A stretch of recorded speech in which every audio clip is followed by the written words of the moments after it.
Good morning, Sharon, and welcome. Thank you so much for talking with us today. And I wonder if you could just start out by telling us a little bit about yourself and your school district.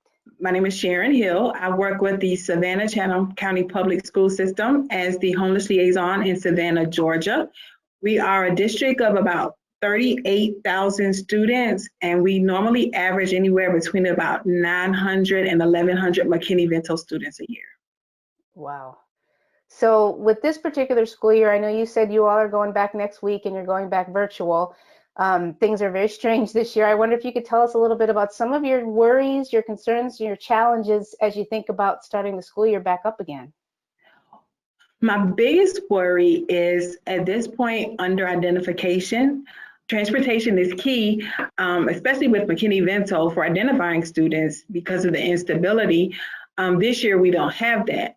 So it's going to take a lot more outreach, especially in the community, in order to be able to explain what McKinney-Vento is, but to also provide services to families who are going to need additional support outside of school because of everything that's going on in the community.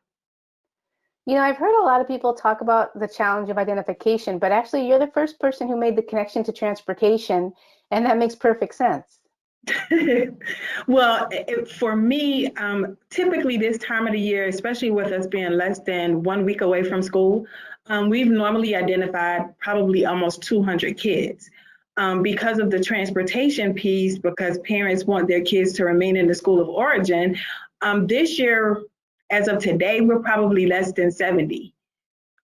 So it's going to take a lot of outreach, not necessarily because we have schools, but schools are going to, of course, be virtual. So it's going to take a lot of face-to-face in community agencies and motels and shelters to make sure that we're going to identify those students properly, because we don't know when they're going to return back to school in person, and then transportation is going to be additional issue because we haven't identified those students. So it's kind of a catch-22.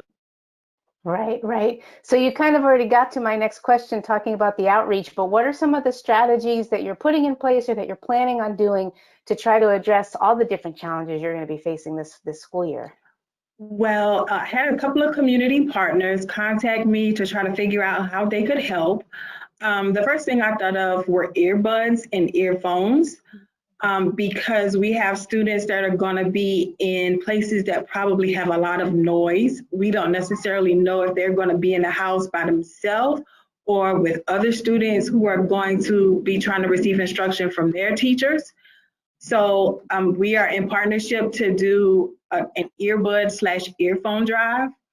And then I kind of thought about, well, what else could we do? And the most logical thing for me was backpacks, because even though students are not in school, they're transient and they're going to need to transport those electronic devices.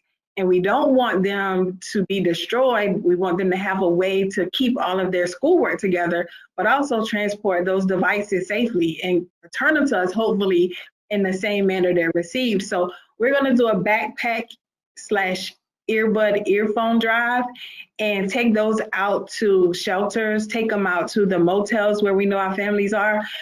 And hopefully the word will kind of spread, which will make it easier for us to identify students. That's a great, really tangible thing that, you know, community partners, I think a lot of times are looking for a thing. Okay, let's do a drive. So that's a real tangible thing that's also helping you with identification and with other issues. So it's a great idea. Well, thank you. And we're also, that same community partner, we kind of toyed around with the idea of food. This particular agency provides hot meals daily. So one of the ways we're going to identify is to, of course, students are still going to receive their school meals, but they're going to provide hot meals daily to the students once we've identified them. So it'll make it a little bit easier, and hopefully word of mouth will spread. And we'll be able to, again, identify more students. So we're going to do food, book bags, and earbuds, and hope that works for us with the identification process. That's a great idea. Anything else that you wanted to add, Sharon? I really appreciate you taking the time of just a few days before school starts to have this conversation with me. It's no problem. Just that, as liaisons, we have to come up with creative ways to identify those students. I am open to and always looking for ways to identify students. I hope that a couple of my strategies will help someone. But just being as creative as possible, because even though they're not identified, they're still going to need services that we normally provide throughout the school year. Right. Well, thank you.